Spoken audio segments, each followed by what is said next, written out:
I signed my name on the dotted line to protect this country and what we have. To be a war fighter, to protect that, means that I trust in my skills. I trust in my teammates' skills to, complete the mission and, bring everyone home safely. We see all the movies, and it's almost glorified. Pulling that trigger overseas for the first time is not fun.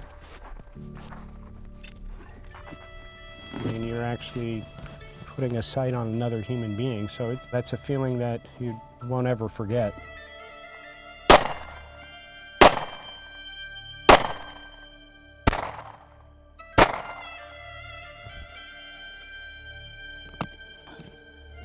We can do all the training in the world, and that's not going to replicate actually using those skills overseas.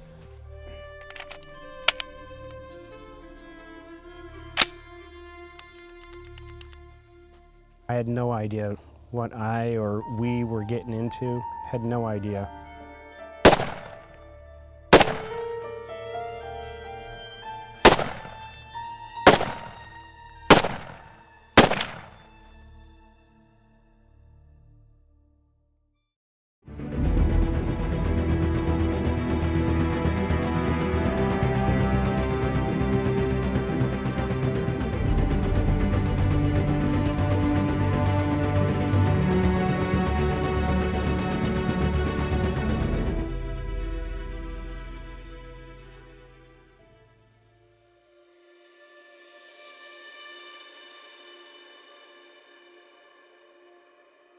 Since a very early age, there were always high expectations of me.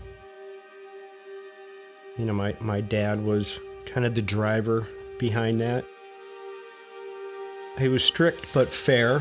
He expected a lot out of my brother and I, whether that's academics or sports, especially with wrestling.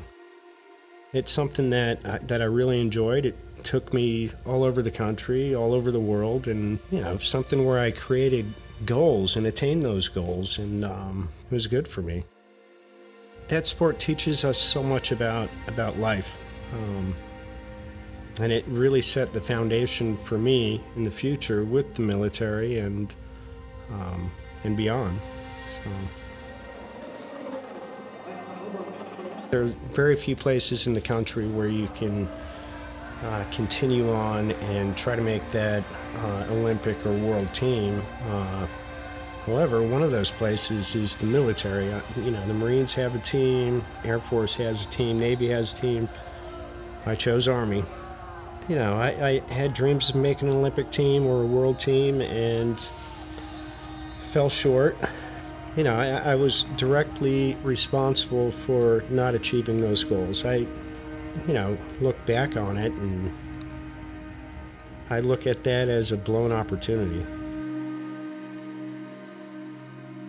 I wrestled for the Army from '97 up through the 2000 Olympic trials.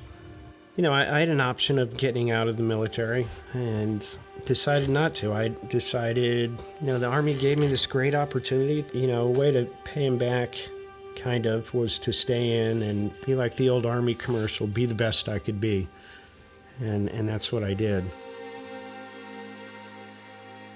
My fellow citizens, at this hour, American and coalition forces are in the early stages of military operations to disarm Iraq, to free its people, and to defend the world from grave danger.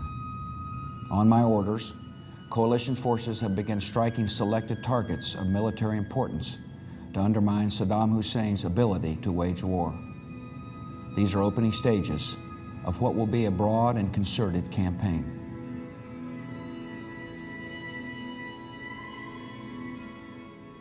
I spent a couple years as an infantryman. I was in Mosul, Iraq from 2004, 2005, and I tell you what, it was the Wild West. I mean, every time we left the wire, there was always a threat, every time.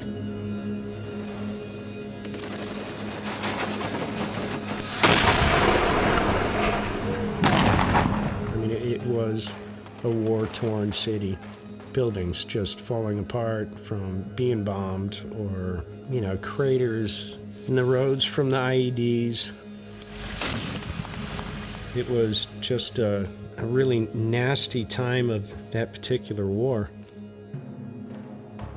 And, we were there during the election cycle, and I think that was, at the time, the first election since the war began.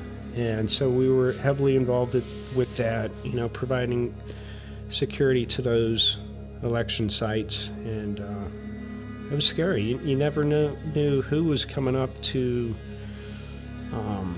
vote or to disrupt the voting process. A little scary, frightening.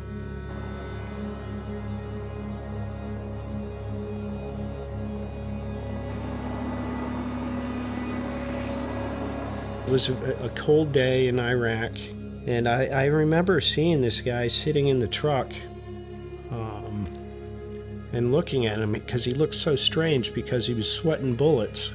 I was like, wow, it's freezing out. How is this guy sweating? So immediately I knew something wasn't quite right, and as soon as he was out of my peripheral vision, that's when I saw the truck come to our vehicle and T-boned our vehicle.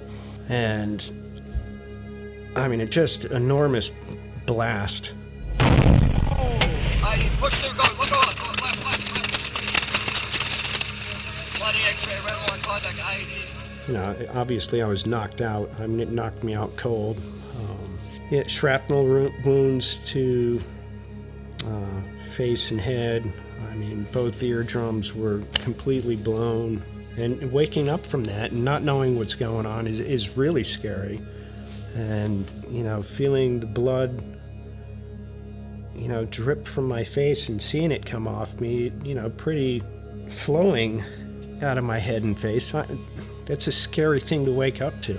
And not knowing the severity of the wounds I had just sustained, it was terrifying. The vehicle that was used was an American-made truck. So how coincidental is that? It was an old, probably mid-70s Chevy truck.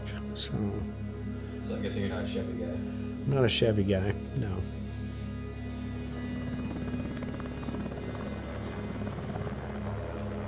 I went to the combat hospital they had there in Iraq.